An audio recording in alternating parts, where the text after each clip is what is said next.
Hello, hello, hello, and welcome to the show with Wrestling with Entertainment, bringing you the latest exclusive breaking news, previewing and reviewing the latest news from WWE, AEW, New Japan, and everything in between every Saturday, and interviewing all your favorite wrestlers every Tuesday and Wednesday.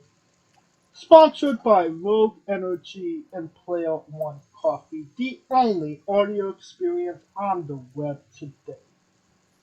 I am, of course, your host, that guy, James J, alongside Kaliko Yatu, 50-50. Um, and somebody that's always here, even when I'm not. He never leaves the chat. The American Scooter Dust. Dad jokes are only funny if they become apparent. And it was a great week for Wrestling With as we interviewed Legit Perfect Perkins on Tuesday and the American Witch Erica Torres on Wednesday.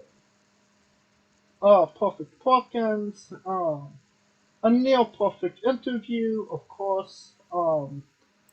We talk, um, we talk Viagra and cowboy hats and outlaw country music.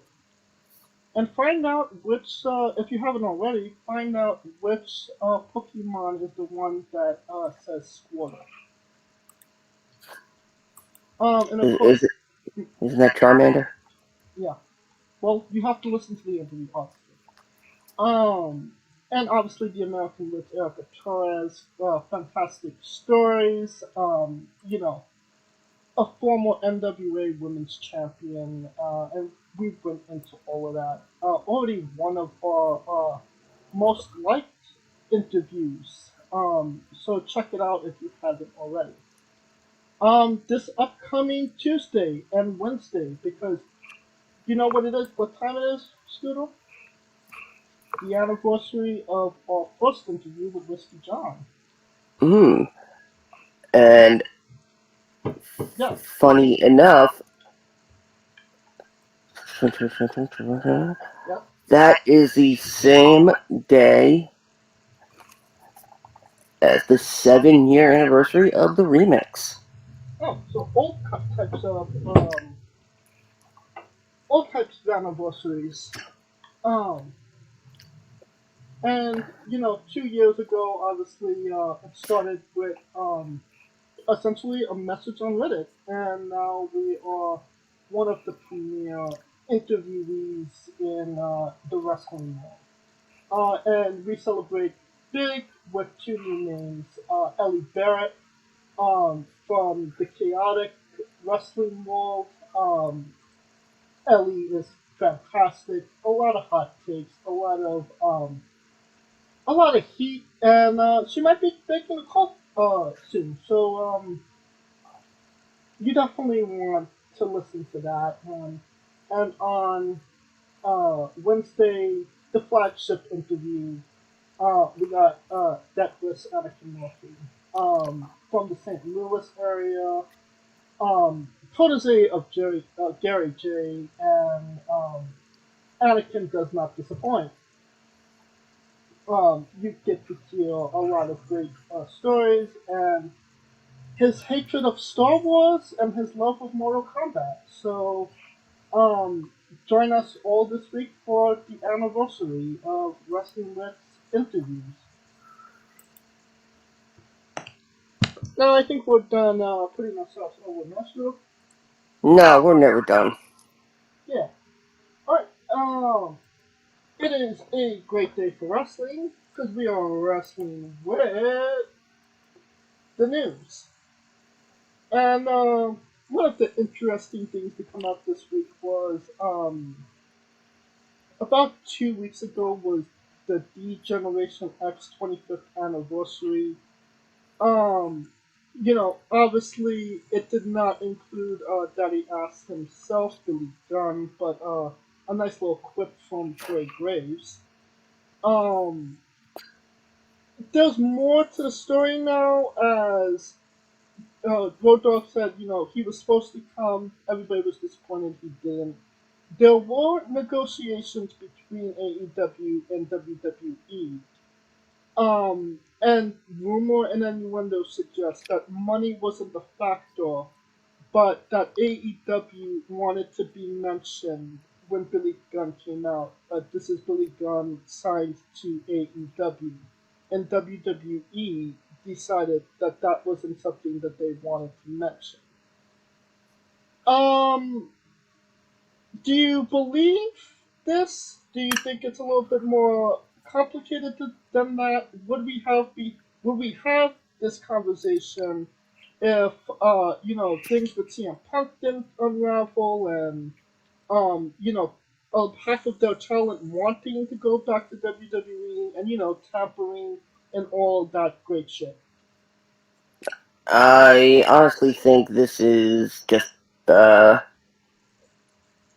I honestly think it's just pettiness from Tony at this point. Quite honestly, I mean, Tony, again, Tony, football team owner, playing wrestling promoter, uh, doesn't, doesn't, it's now apparent that has no sound business decision making qualities in his brain whatsoever. You know, not playing devil's advocate here, but he may be dealing with a major lawsuit with CM Punk. He has to deal with Andrade. Half his roster don't want to be there. So Uh, you well, know, you, yeah, there is rumor that dropped that uh, Punk officially wants a buyout on the remaining years of his contract. yeah, and we'll get to that in a moment. But do you think that there was any chance of Billy Gunn making it to the DX reunion, or do you think it was just what it was, essentially? I think it was actually I think it actually was set to go, It was and until it then wasn't. when you know Tony wanted to have his cake and eat it too, um, it's like, no, no, you can't go. I said not. Even though you were part of one of the most influential groups in the history of professional wrestling, no, we need you here, scissoring.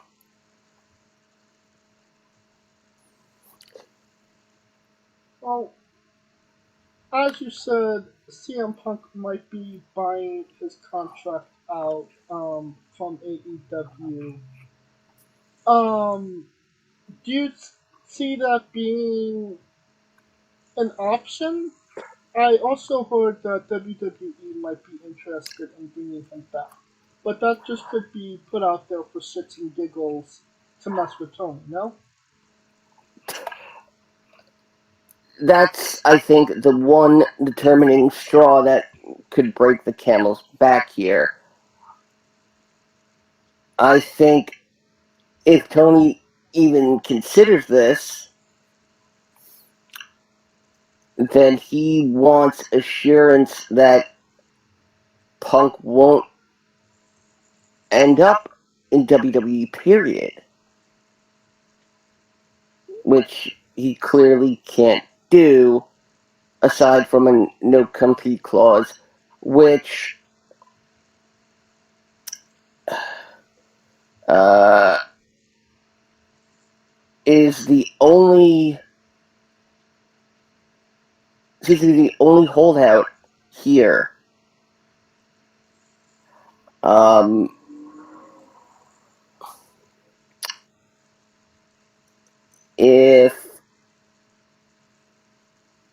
if Punk doesn't want to wrestle anymore, period, then this will be more likely for Tony to do. Otherwise, I don't think Tony has a problem with letting Punk just sit out his contract. I think Punk is trying to call Tony's bluff, and Tony is calling it right back.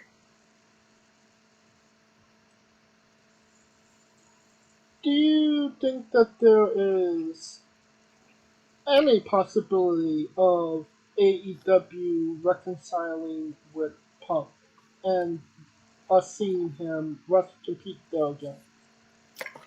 Nope. The ego on Punk is just too much. I mean, we've always talked about, how, WWE looks out for its boys. I mean, Tony finally realizes how brutal pro wrestling as a business can be. Because it's nothing like owning a sports team where you can even release a player during the season, which you can't. You can only trade. Or, on the off chance, sell. So, Tony is going to be forced to make a decision on this, regardless. And the decision will tell us, I think, everything we need to know about how Tony Khan understands pro wrestling as a business. Well, the thing of it is, you have to go back to when MJF drew his temper tantrum back in the summer and wasn't showing up because he wanted more money, which essentially Tony gave him. Obviously, CM Punk's a much bigger name than MJF at this point. You see him bending over and taking it from Punk just to get him back on his TV? No, because MJF is, at least Tony knows how far MJF can go. In a lot of people's eyes, Punk at this point is a has-been. You think if he does return that the fans will turn on him? No. I mean, if they stay in Chicago for the rest of their lives, right? I mean, clearly, if the biggest, if the best thing to come out of this is a CM Punk Kenny Omega match, well, then we kind of know this was all bullshit to begin with.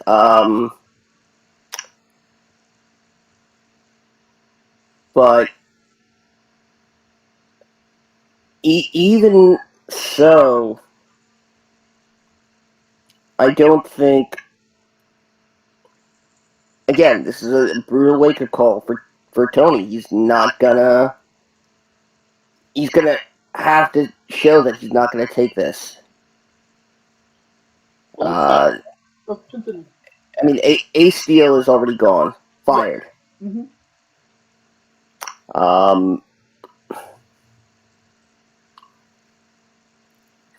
does Tony have the money to buy out Punk's contract? Absolutely. But the one thing Tony values, I should say the two things Tony values above anything else, is one, his pride, and two, whether everybody likes him or not. You think he would leave Punk at the door just because Punk doesn't like him? Oh, absolutely. Absolutely. Interesting. Well, let's look at the other side of that spectrum. Um, is WWE actually interested in CM Punk? What would WWE do with a CM Punk at this point? And do you see that if these rumors are true, would CM Punk go back to WWE, or is he just too jaded at this point?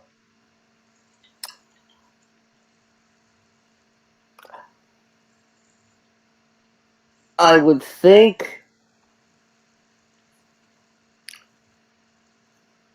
Triple H would try his hardest to at least get Punk in for the Hall of Fame.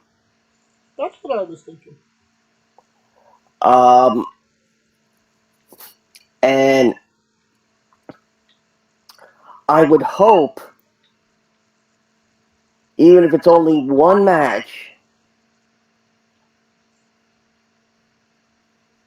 to give him the WrestleMania main event that he never had. I don't think he's at the point in his career where he could have that main event spot in WrestleMania. Well, I mean, we're a two-night WrestleMania, so I guess anything's possible. But I wouldn't see a reason why we wouldn't see one last "this is my retirement" match at WrestleMania with between Punk and whoever they decide to put Punk with, if it's appealing to him.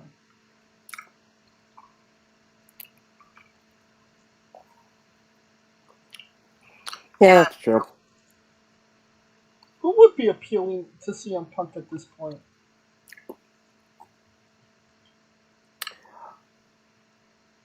Honestly, I think there's only one person. Roman? No. No. Seth? No, not even Seth. Psycho Mike? Oh no, wait, he's wrestling dogs at this point. You're either going to do something about punking the fact that Riddle is a stoner, or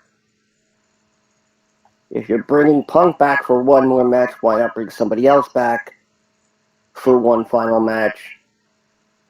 Someone who he always had great matches with. Cena. Cena? Oh, yeah. I don't think there's any bad blood between Cena and Punk, so. What about Cody? I was thinking that, and that could really be a huge, demoralizer for AEW if CM Punk and Cody Rhodes are main eventing a WWE live event.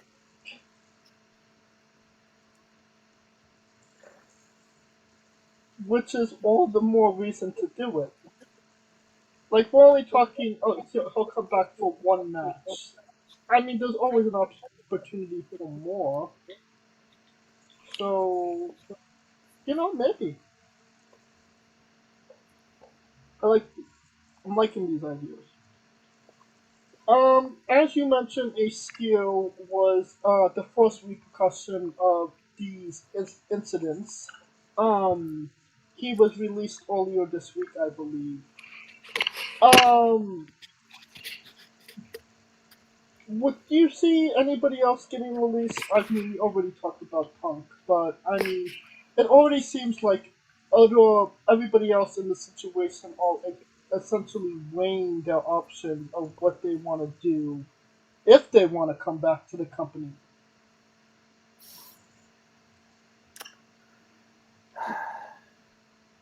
Hmm. That's hmm. I really need to think on that. Well, this might be the best opportunity for us to see Kenny Omega go make a run at WWE. I mean, he's 39 years old. It's a kind of now or never pull the trigger type scenario. And Yep. I mean, that would be the second biggest, if not the first biggest, shocking moment in pro wrestling history ever. I mean, it's not out of the realm of possibilities. They said we could possibly see Kenny Omega by January in um in WWE, and it is maybe it's worth nothing, maybe it's worth everything. But AEW didn't wish Kenny Omega a happy birthday on any social media or on the show. Oh, is there conflict between AEW, or they just distancing themselves from the this incident, or did Tony Khan show his true colors to the elite and they don't exactly like it?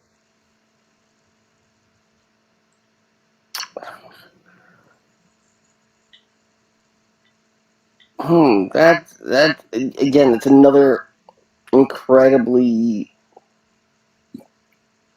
interesting discussion. God, whether, and again, this goes back to me saying that one of the few things that Tony actually values is whether everybody likes him. Tony is giving off the vibes of the guy who wants to make everything right, even when you didn't ask him to, because he wants everybody to like him, not get along, just like him. That's what Tony finds valuable. People's opinions of him.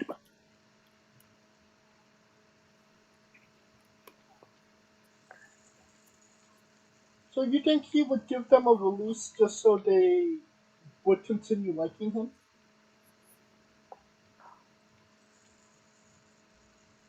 No, I think Tony is petty enough to not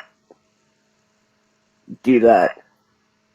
At this point, I'm convinced Tony will pull anybody off TV who he considers, at this point, a traitor. Well, we haven't seen Brendan Cutler or Michael Nakazawa or Don Chalice for quite some time since this incident. So, do you think that they're being punished as well? Well, I mean, Don Chalice is Impact, so it doesn't matter about him. But I mean, considering who just showed up in AEW from Impact. the Kingdom. Mm-hmm. Did you not know that Taven and Bennett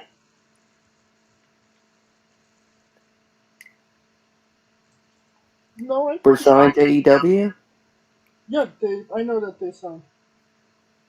Personally, Yeah. I don't see that as a big get for AEW, Well, but yeah. I mean, considering that we were talking about WWE wanting Taven, but it's, you know, clearly Don Callis had to have had a hand in that. well, he is the hidden hand, right? So I don't think Callis is being lumped in with Punk and the Elite because, again, Tony's narrow view. He sees Don Callis as a colleague, not talent. Right, because I'm more than sure that Don Callis still works for Impact Wrestling.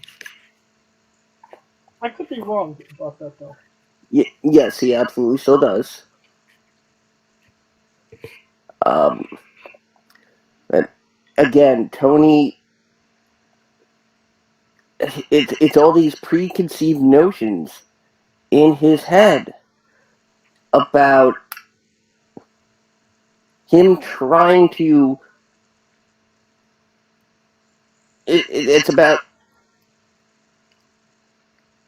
It's not about him trying to adjust to how pro wrestling is ran as a business, but it's about him trying to shape pro wrestling to the way he runs a business. That's an interesting concept right there. And as we know, wrestling will do what wrestling wants to do. Speaking of which, this week on Dynamite, Hangman Page, wrestled, John Moxley for the World Championship. The match was cut short, because, Page was unresponsive in the ring. He was taken to a medical facility, um, and discharged later that night, with just a concussion, thankfully. I'm assuming he's not going to be on TV for a little while because of this, injury. We'll Is put a bookmark on that page. huh? We'll put a bookmark on that page. Uh, One of their biggest stars. Is this another really unfortunate big blow for AEW? Mm,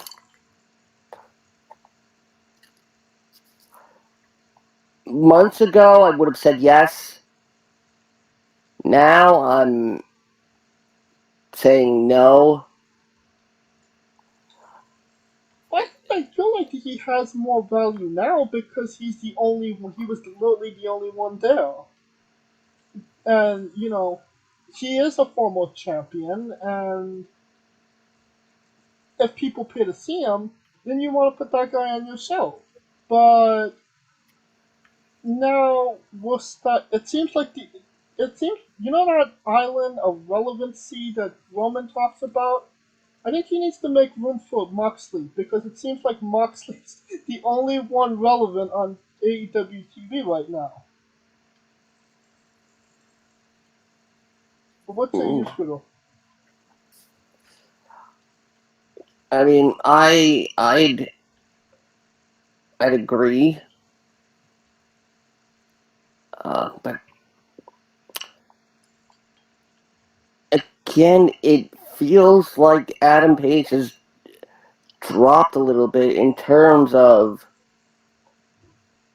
his star power. And I think a lot of that has to do with the fact that Mox is so reliable. Um, I mean, injury aside, do you feel like Paige isn't reliable, or do you feel like Punk had an issue with Paige, so they took Paige off TV, so Punk didn't have issues to keep the main star happy? At this point, who knows? Can they rebuild Adam Page to be the guy that they need him to be?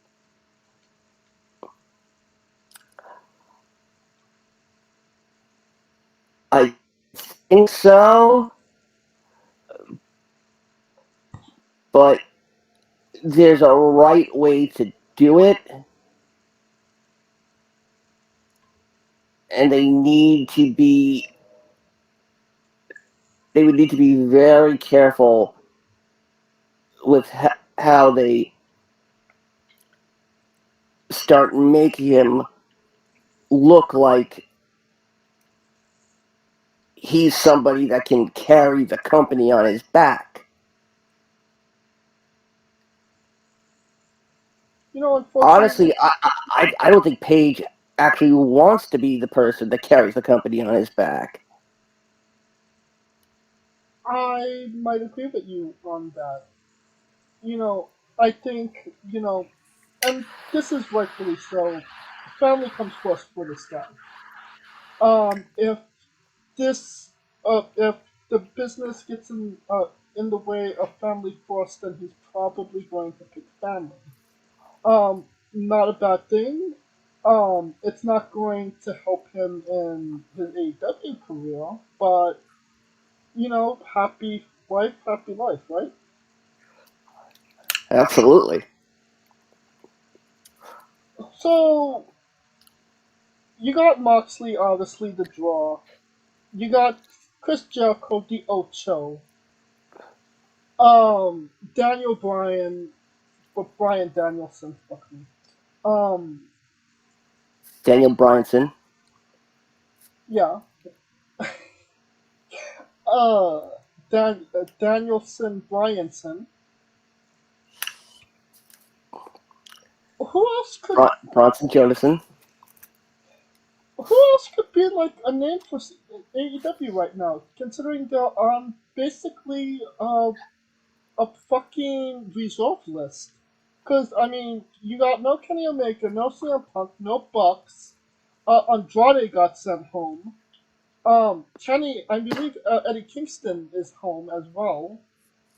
Sammy Guevara, and these are just people that aren't injured. They're just people that have had incidents in the past 3 to 4 months.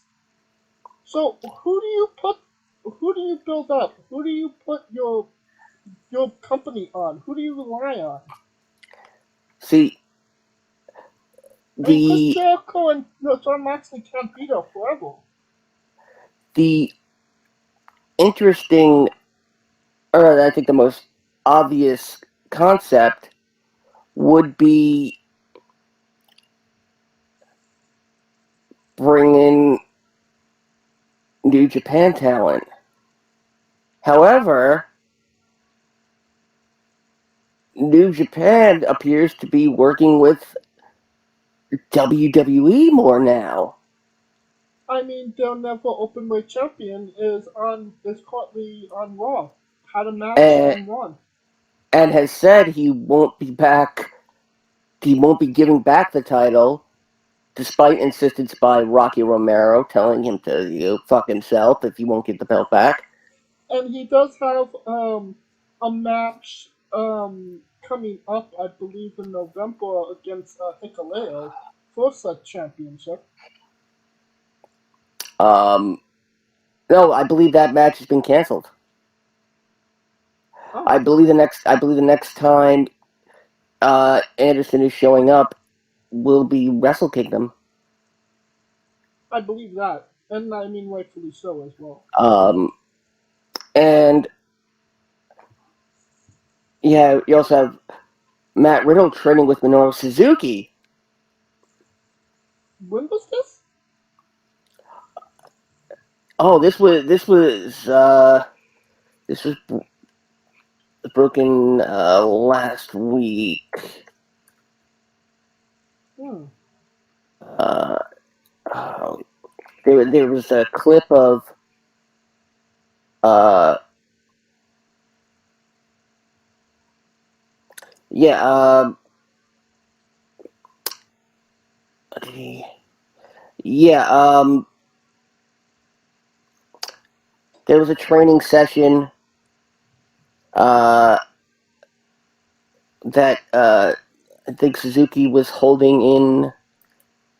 I forget where it is. Hold on, I've got the poster right here. Uh, Training session with Minoru Suzuki. Stallions train with Stallions. Nothing happens overnight. Anything worthwhile takes time and hard work. Last night's class was exceptional. Thank you, everyone who came in and trained. I hope to see you all next Wednesday. And this took place in Winter Park, Florida, which is WWE's backyard. yeah, it's a this was an MMA training session.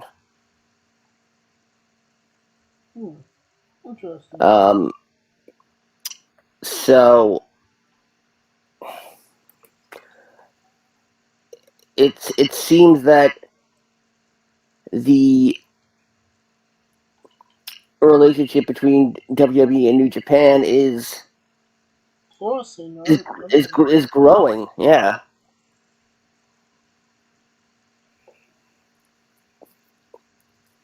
And it doesn't hurt. I mean, if AEW, New Japan works with WWE, that's not gonna hurt that's not gonna hurt New Japan. Trading up AEW for remotely the biggest wrestling company in the world.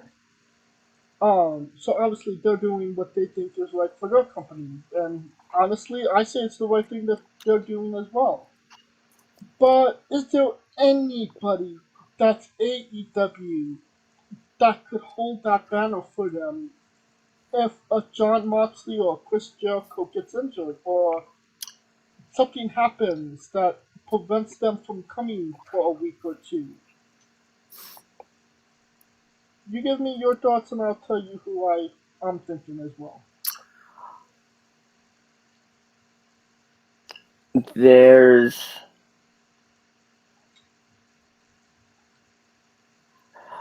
I think. I mean, if we're excluding MJF from this, No, you could put MJF into it. I don't think MJF can carry the company. He's the one that will bring in people to watch. He'll be the reason why people want to watch. But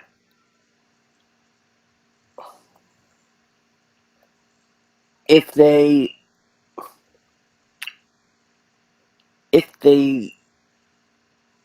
split them up and give a proper push, my choice and my one and only choice would be Penta. Ooh, yeah. But I mean, they haven't built Penta as even a single star at this point. He's just, that tag team and six-man tag guy. And that's the problem. Penta Penta is someone who, quite honestly, should have,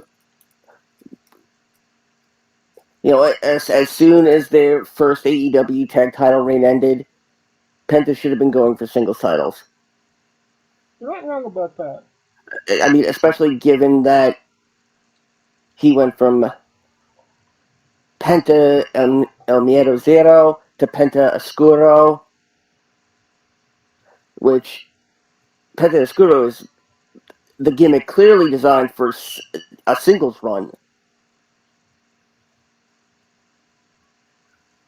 Um, Well, if Penta is the only one that they misuse in AEW.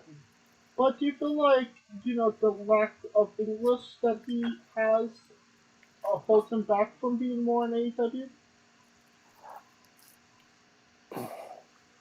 No, no, because there are a number of people that speak not so great English on WWE TV,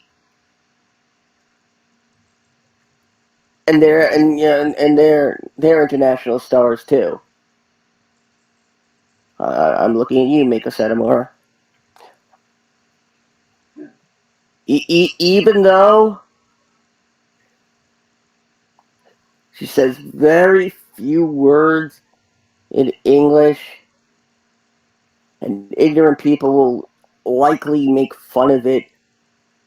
I love it, and I find whenever she does it, I find it to be so adorable. It just makes me want to see her succeed. If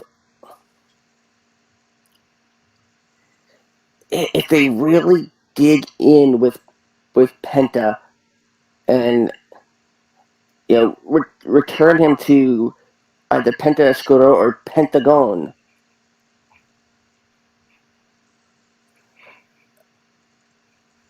Or then Penta Octagon?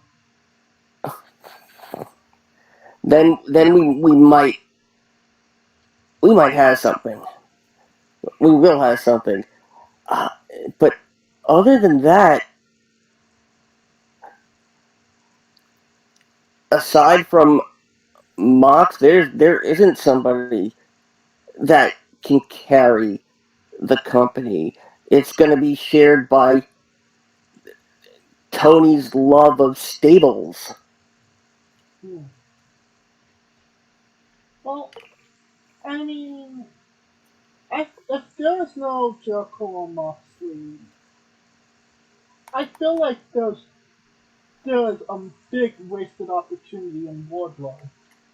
I mean, he's the TNT champion, Mm. and he had so much momentum, and people loved the powerbomb system, and they're just burying him under so many other people at this point, putting him with Samoa Joe, and he doesn't need to be on a tag team. He's the secondary champion.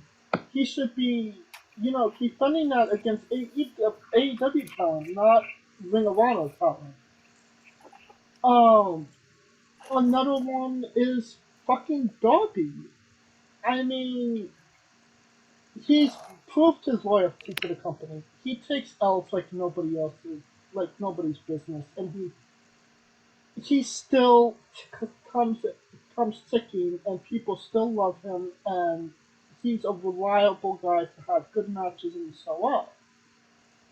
And obviously, the third, the acclaimed. They became the biggest thing in the company when they said that AEW stands the acclaimed every Wednesday. And I mean, at this point, they don't need titles or even have matches. All they need to say is scissor me fatty ass, do a rap, and leave, and people be happy with that. So I mean, if they really go all in on those guys and promote them like sons of bitches, we'll have talent that will be believable in maybe a year or two down the line to carry the company if somebody decides that they don't want to be there or another CM Punk situation arises. What do you think about that? Hmm.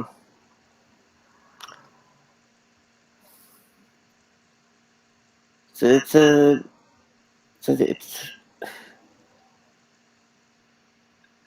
and another interesting point. There's just there really are so many what ifs here. Um, Personally, I don't think a tag team can carry the company. Um, as much as we love the Acclaimed. Everybody loves We that. we love a catchphrase and Max's ability to improvise. That's it. They're great talent. They're great in-ring competitors, without a doubt. But Continue. there's a reason the New Age Outlaws never got higher than, the Intercontinental Championship. Even when they thought it was Billy Gunn's time, that failed miserably. True. Very true. I mean, At a time when I wanted to see Billy Gunn as WWE champion. it doesn't matter what you think, Bobby. Okay, Billy Bitch Cakes. But I mean, the New Age Outlaws, they didn't need more than what they had. I mean, they were one of the most over acts in the whole company, but oh, you didn't know, and you asked for to call somebody. And And that was whoever even carries the before company that they needs were more. a part of DX. And that's kind of my point, is that they really need to prove that they don't need each other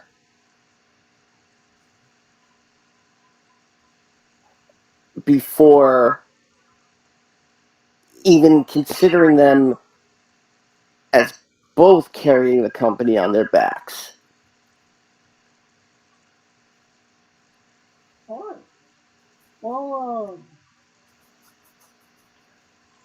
somebody that won't be carrying the company on their backs, Santana and Ortiz. Apparently, no more proud and powerful. They had a falling out. They do not like each other anymore, and when Santana comes back, it will be as a single competitor. I like the concept of a single star out of Santana because I do feel like he could cut a fantastic promo and back it up in the ring. But disappointing that we're never going to see Proud and Powerful again. No, Scooter? Nope. Nope, not at all. You're not a fan of LAX? Hmm. Yes, I was, but those two are very, very stubborn, and yeah, we're not gonna see them as a team for quite some time, If ever. if ever. Well, do you think that a singles one from either of them is could be potentially helpful to AEW? I think from Santana, not from Ortiz. I agree with that. Alright, now we got Chris Jericho, the Ocho. He signed a new contract with AEW. I believe it's for 5 more years. And he's taking more of an initiative and being more backstage as well as being on air talent. Smart move by Tony, no?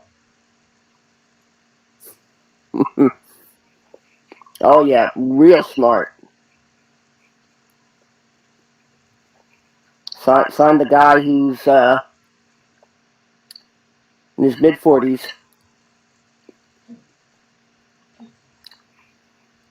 even close to 50 at this point, Yes. and signed him for 5 years. We're going to be seeing uh, a Y2 screw job.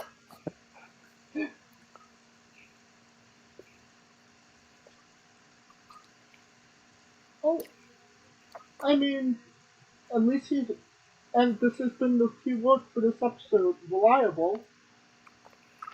He's there when they need him to be. So why not lock down the only name value you have in your company?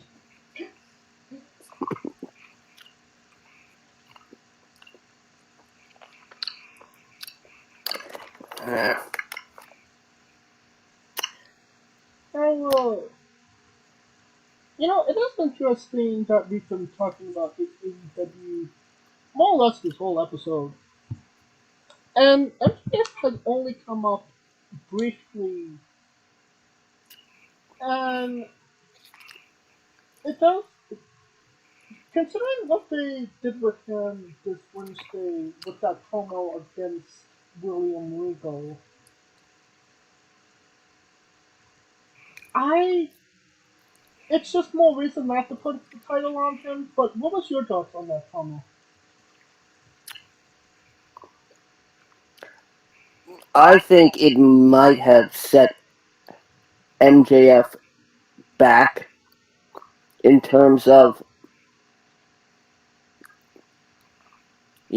being that breakout star we all want to see.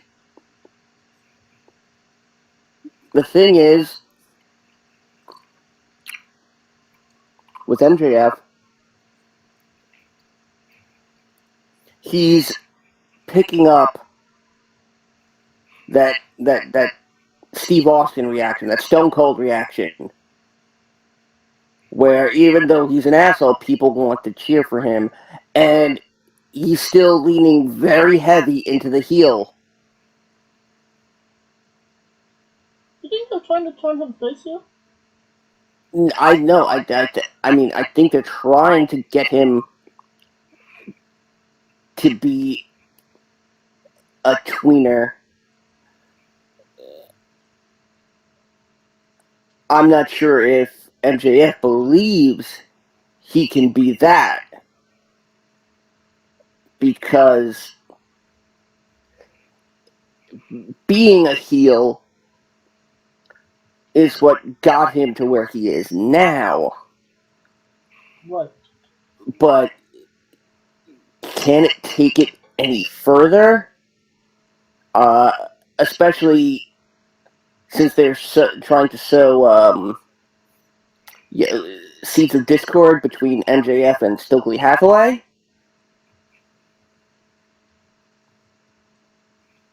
So they're really trying to make MJF the next Stone Cold. The Personally, question, the question is, MJF has to want that for himself in order for it to succeed. right. If he believes it, then we'll believe it. But since he's came back from his little money meltdown, I don't know. But MJF doesn't do it for me anymore. I find him boring.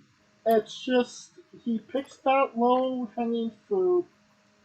He says, "Oh, Triple H and Nick Khan to be edgy," but he says it every week, so it's not edgy. It's just repetitive.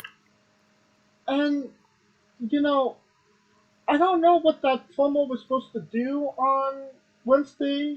Whether it was supposed to be to make me feel bad for him, make me feel good for him, make me hate him more. I don't know, but it just made me feel like it just made him look like a chump in front of William Regal because he put him down and all that talking. Let's say he talked for 10 minutes. It took William Regal 1 minute to shut him down. That doesn't look good for the guy that supposedly you're going to put the belt on. No? Exactly.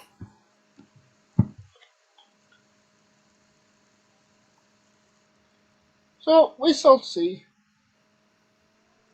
Now, on to WWE stuff. Um, Mm, there's do rumor we? and innuendo that no, no, this is actually confirmed. But there will be no day one-ish pay preview this year. But they do need to fill in 12 PLEs and throughout the uh, throughout the year. And it's already said that they're thinking about bringing back old concepts and not more, match stipulation PLEs. Uh, Your thoughts on that, Scooter? um, well, it's confirmed that there's going to be another. There's going to be an NXT PLE uh, in December. Uh, Ironically, on the same day as Final Battle. Um,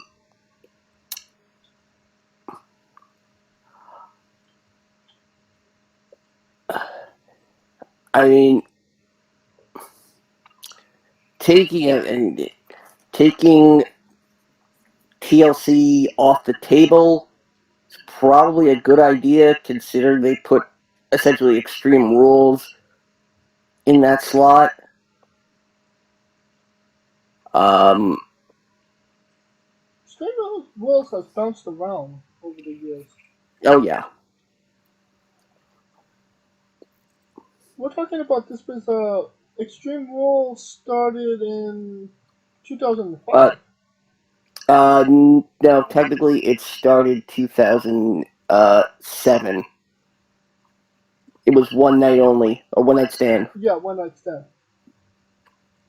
Still same concept. Mm, no, because 2005, 2006 were specifically ECW focused. Not true. But Um, I mean, as for old concepts, I'd love to actually see the King of the Ring brought back as an actual event. I felt like they had something back in 2002 where the winner of the King of the Ring main event at SummerSlam, which kind Yeah. of made it look more prestigious than just getting a crown and a robe. But as much as the King of the Ring is, people love it, it's never really been the better paid previews, no? It depends on how much of the tournament was on the event. Because when they first started doing it as a pay per view in '93, despite the fact they did it 2 years prior uh, at house shows, Yeah. they had, I remember watching the qualifying matches and wanting to watch all the qualifying matches. I remember that being the last time a time limit was relative or relevant in a WWE match between Mr. Perfect and Doink. Um, but '93 had the entire tournament. '94 also had the entire tournament. '95 also had the entire tournament. It wasn't until '96 where we got the semifinals and finals only.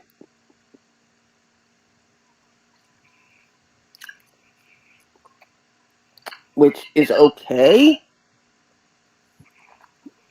but they went back to, you know, the entire tournament, especially with '98, where that had the most tournament matches in the King of the Ring ever. 98? Yeah, when the Rock won. No. Didn't the It was Shamrock 98 and Rock was yeah Billy Gunn was the name. Oh wait.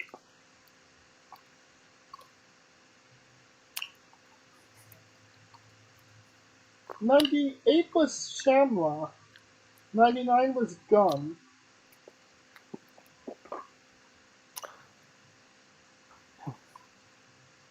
97 was 2000, Triple H, and 2000 was 2000 was Kurt Angle. yeah, 2001 was Edge, and 2002 was Lesnar. Um, but yeah, 98 had 8 matches in the tournament to begin with. No qualifying, and you know, and that's what made the event special. Now, the difference between gimmick matches and stipulation matches has to be clearly defined here.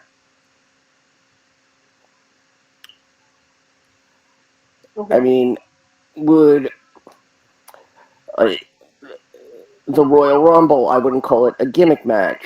I'd call that a stipulation match. A steel cage match. I'd call that a gimmick match, not a stipulation match. Okay, I understand what you mean by that. Stipulations are supposed to make us believe that certain match circumstances are, if they were hard to reach before, they're even harder under that stipulation. Okay.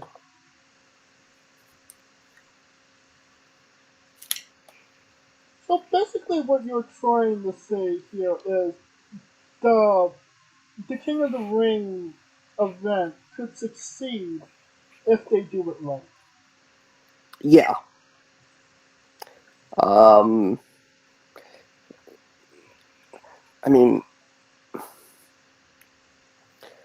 is there really anything else that would need uh revival? I mean, we know Freddie Prinze Jr. wants to bring back Taboo Tuesday. Aside from Sunday, Cyber Sunday, Black Friday, whatever. It's aside from Freddie Prinze. Sunday, Black Friday. For, it's When Freddie there's a Prinze Jr. Nobody cares what he thinks. Um, like Freddie Prinze Jr. He was I like him great. too. Still, nobody cares what he thinks.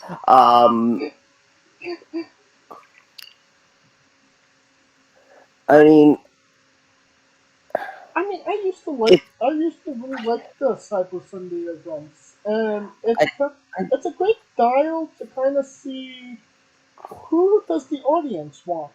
Because I don't feel like the audience, like they were picking up on Shelton Benjamin back in 2004, yeah, 6.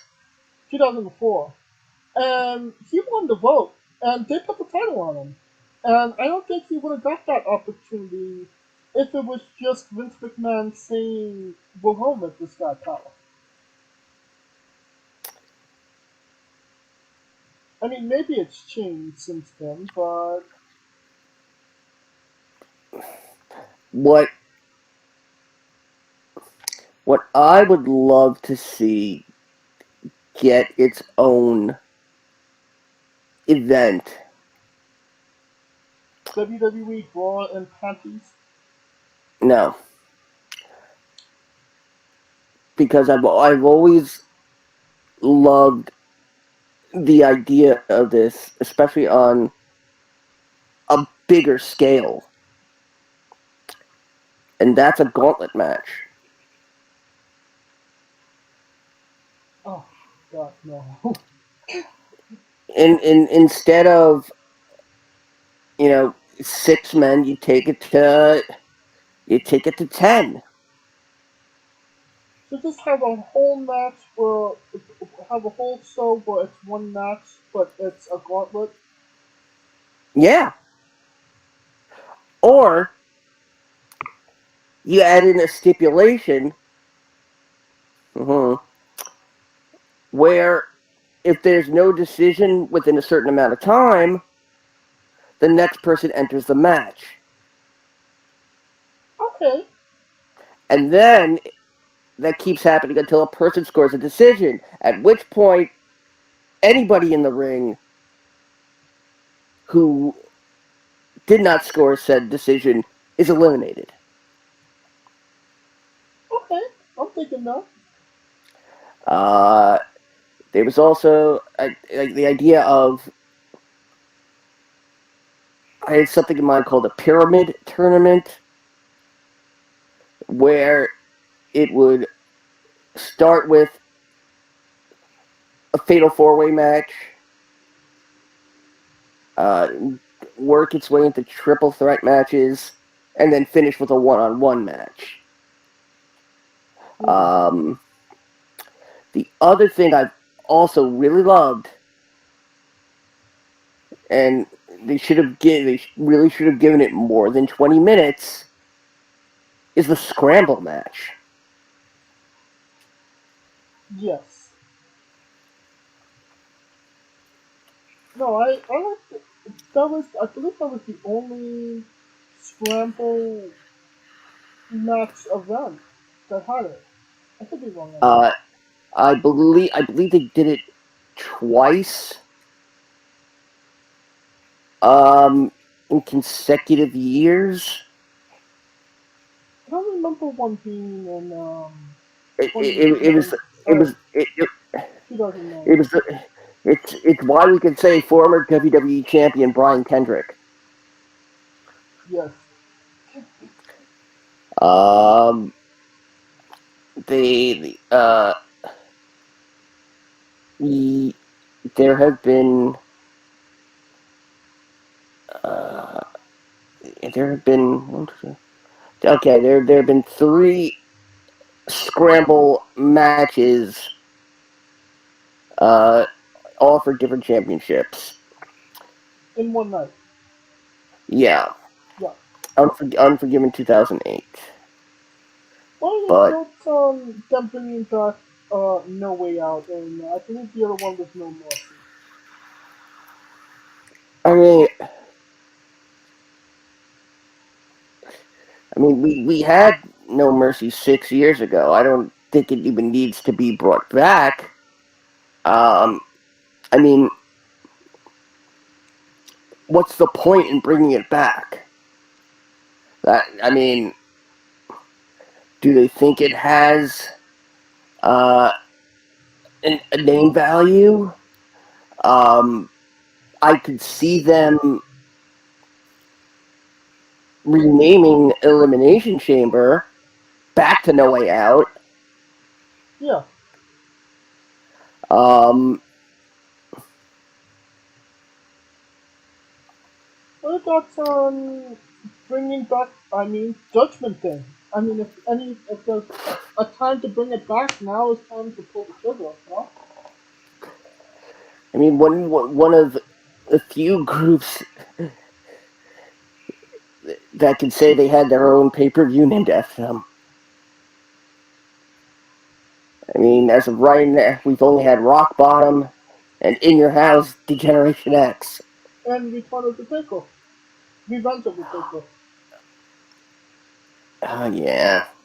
I guess Beware of Dog. I don't think there was a Uh, Road Dog back then. no, there was a Bulldog, though. Okay.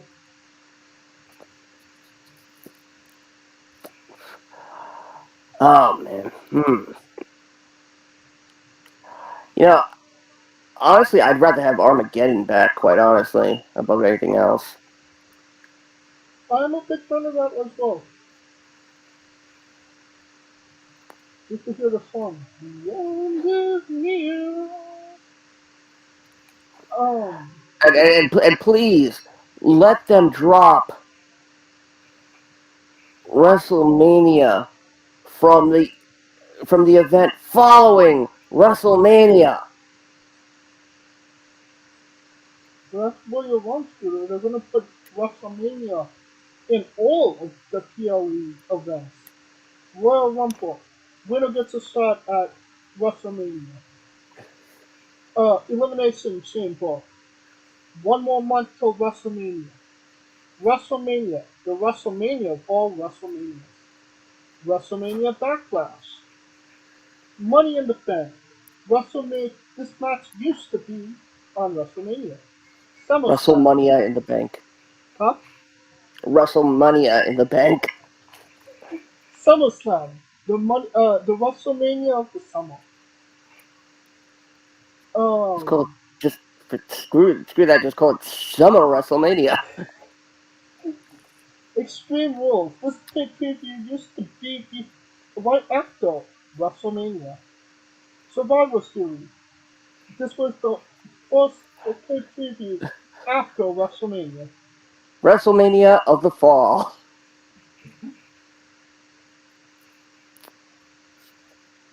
Um, TLC or Armageddon. Um, WrestleMania. WrestleMania is next year.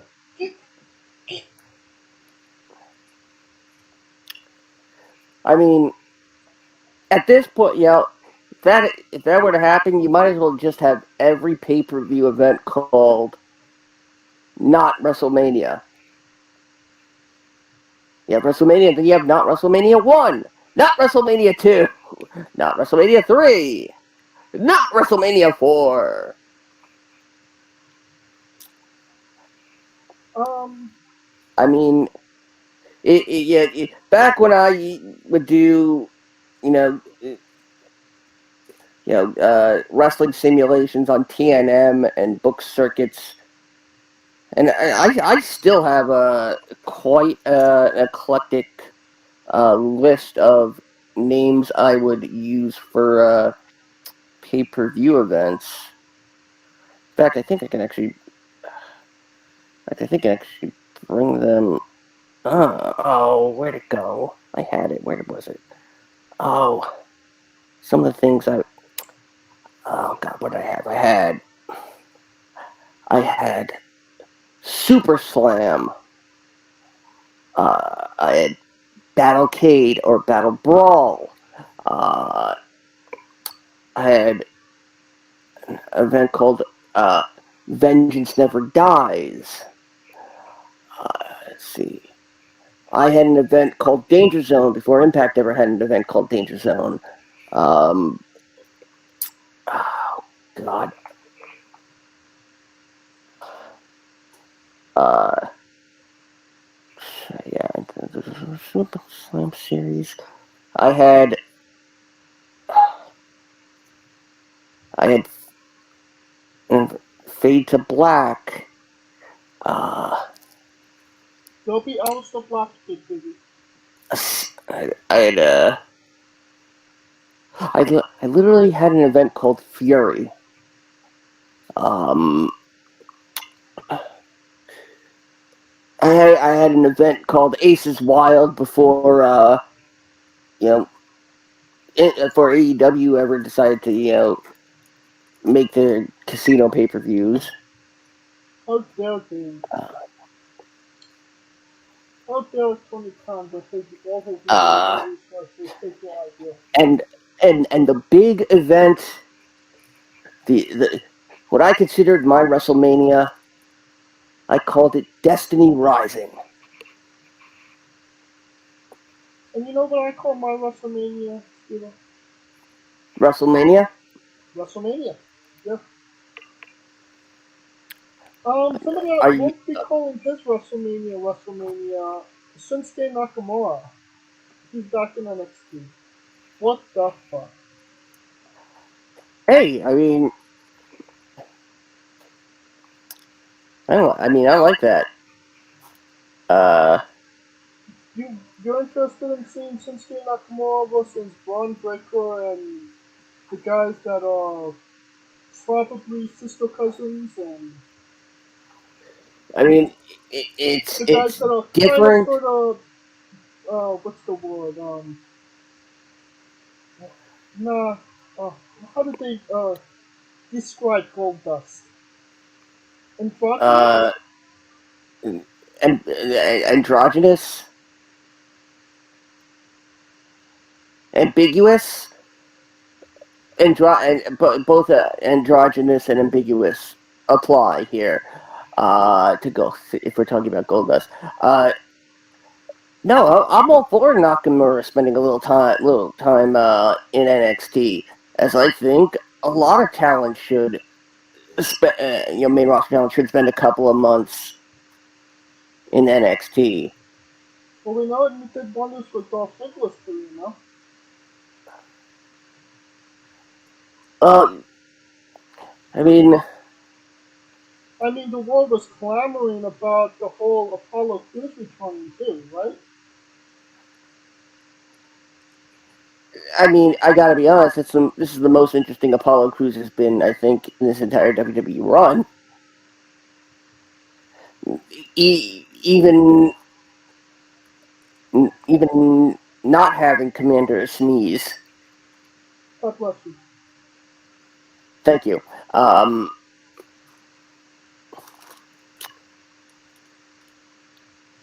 which I'll expect to see him at Crown Jewel interfering against Strowman and Omos. Oh God. Um,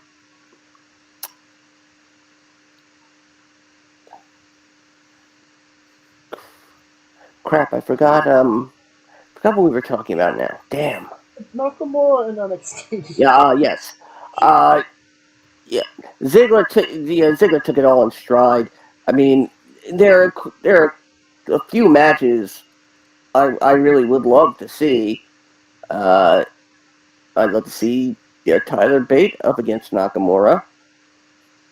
I would actually love that as well, but I feel like we could have seen. I feel like bring up Bates and have him wrestle Nakamura. It doesn't need to be in NXT where nobody's going to see it. Uh, See, that's the thing, though. I think a a match between Tyler Bate and Nakamura that doesn't have as much, storyline ahead of it would be more appreciated in NXT than on either Raw or SmackDown. Um, unless because on Raw and SmackDown there really now has to be a reason. There really has to be a story behind every match. And that's the biggest crutch uh, they have now. Well, I mean, I normally I would agree with you about it wouldn't matter if it was on Raw and SmackDown because it would just essentially be a throwaway match. But now that Triple H is in charge of things, we've gotten significantly longer matches on WWE programming. If you happen to notice, I have. Yes, I have. I have happened to notice. Yes. So I mean, if you have, even if it's a throwaway or it doesn't matter, if you guys, if they give these guys, and let's be generous here and give them 15 minutes, they're going to knock it out of the fucking park, and people are going to be talking about it, despite maybe not being what they want them to talk about. And people will talk about it. Yeah. By the way, I found my complete list of pay-per-view names. If WrestleMania of WrestleManias isn't on there, I don't want to do it. No, but I had Bloodlines on here. But they already had a pay preview for the Bloodline. They won it. It was Bloodlines. let's see. Okay. Overdrive, Hostile Intentions, Wrestle Rock, Wrestle Jam, Afterburn, Massacre, Maximum Carnage, Chaos Unleashed, Vengeance Never Dies, Danger Zone, Super Slam, Crossfire, Full Throttle, Annihilation, Retribution, Redemption, Beach Brawl, Bash at the Boardwalk, Slam in the City, Fallout, Damage Inc., Battle Royal Barricade, Boiling Point, Free Fall, Aces Wild, Capital Chaos, The Golden Gauntlet, Winter Warfare, Glory by Honor, The Mega Cup, Collision Course, Ascension, Fade to Black, Going the Distance, Trust No One, Hotter Than Hell, Hardcore Galore, Sin City Showdown, Absolution, Let It Ride, and Vindication. All Nobody Outcrazes Ophelia Productions names, TM. Yeah, I don't think anybody is gonna watch the Ascension PPV. I don't think they were that over. Well, that's the one that was my event that always had the Money in the Bank match, which I had renamed. Crap! What the hell did I rename it? Oh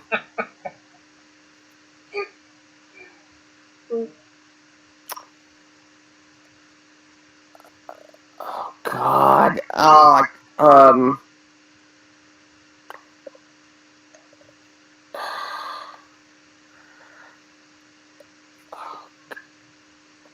God, what the hell did I call it?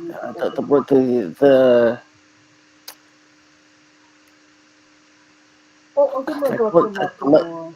the ladder to? I think I called it the ladder to success. Not the brass ring.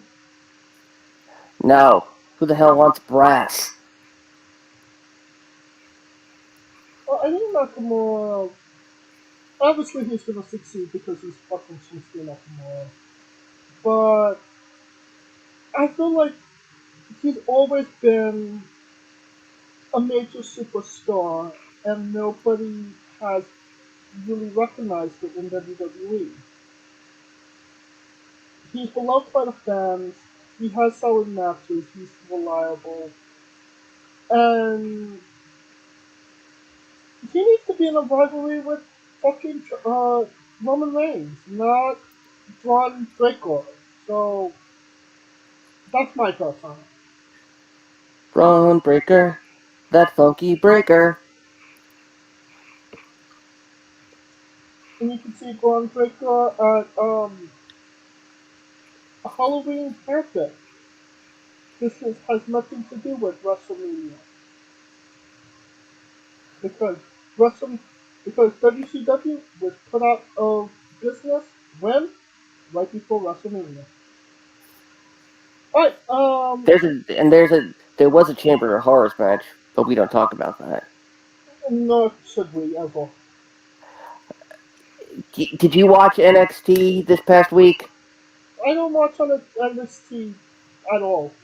You have to watch it because there's a Chase U segment where Okay. they talk about the history of Halloween Havoc, and and Andre Chase says, "Ah, Ed, it was also birth to some of the worst things, like the Yeti." Uh, so yes, and there was a Chamber of Horrors match, but we don't talk about that anymore. Uh, and then Chucky hijacks the class. Well, I think that'll conclude this episode. Thank you for listening. If you like what we're doing, please like, subscribe, comment, hit on YouTube for the hashtags. Join us this Tuesday for our interview with Ellie Barrett, and this Wednesday for Anakin Morphy. Um, Join us on Twitter as well at Wrestling With for information on who we're interviewing, when we're interviewing them, links to those interviews, and so much more. And on Instagram at Wrestling With as well. You can follow me personally at James J. And where can we find Scooter? As always, find me on Twitter at ScooterDust. Find me, James, and Ryan Dust hosting the Remix on YouTube, the premier audio companion experience for all your alternate commentary needs for WWE Premium Live events. The next time we come to you, well, it's not going to be Crown Jewel because we'd have to get up too early, but it will be Survivor Series. Take that, dudes at ringside. Yes, I dropped that. And of course, hopefully, at some point, revel in my Twitch antics as I try to embark on my first ever Dungeons and Dragons campaign, along with Rico Constantino Jr. and the rest of the Smoking Dragons, twitch.tv/Smoking Dragons, and as of last night, twitch.tv/Scooter Dust. Yeah, it kind of seems like you got the fellowship of the ring there, but you end up can't get off the can to start your excursion, no? That and there's also no toilet paper, so I can't even get off the pot. Well, I mean, he's a wizard. He could just magically wipe his ass with magic. And yeah, the remix. We don't sit at ringside. We sit comfortably in our leather recliners. I sit comfortably in the Novia Crazy Ophelia production studios. Thank you. Well, I was trying to make it sound more comfortable. Well, I have a recliner in there, so it's very comfortable. Thank you. I wasn't saying specific places. I just said that we sit in recliners comfortably. Not in some hard ass steel chair at ringside. Why would we want to do that? Well, you know, okay. God, who wants to go out and be among people anymore? Ugh. I would have to put pants on for that, and I don't do that anymore. Yeah, I've saved so much money by not wearing pants. Me too. For Calico Yachts and Scooter Dust, I'm James J, and this has been Wrestling with Entertainment.